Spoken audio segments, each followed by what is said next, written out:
Patrick Citeau, avec vous, on s'intéresse aux histoires poitevines. Alors aujourd'hui, pourquoi l'une des fermes de Saint-Pierre-de-Maillé, dans la Vienne, est-elle dite du loup pendu ? Eh bien Gaël, cette histoire remonte aux alentours de 1844. Vous allez voir, 3 jeunes garçons de Pleumartin se promènent dans les bois du Chillou à Saint-Pierre-de-Maillé. Alors qu'ils sont au cœur de la forêt, les gamins font une drôle de découverte. 3 louveteaux sont en effet assoupis dans un liteau, c'est l'endroit où la louve met bas. Les gamins décident d'aller chercher une poussette carrément pour ramener les petits. Ils reviennent et en l'absence de la mère, s'emparent des tout jeunes animaux.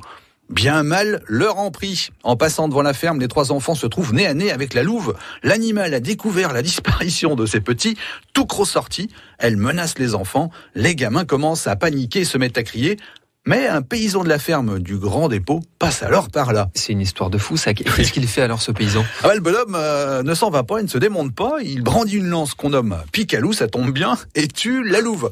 Le paysan, lui, est plutôt fier de son exploit, je peux vous dire. Ce n'est pas tous les jours, en effet, qu'on affiche un loup à son tableau de chasse. Afin de marquer les esprits, il pend la louve carrément à un grand saule près de la mare. C'est ainsi que la ferme a pris son nom actuel.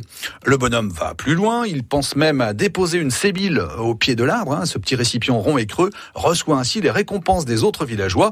Après la mort de la louve, la population locale rend en effet de nombreuses visites au lieu de pendaison. La ferme du Grand Dépôt avait pour sa part joué un autre rôle dans l'histoire locale. Mais alors que s'est-il passé ? Eh bien, lorsque la France perd le Canada, la ferme accueille en effet des Acadiens en 1774.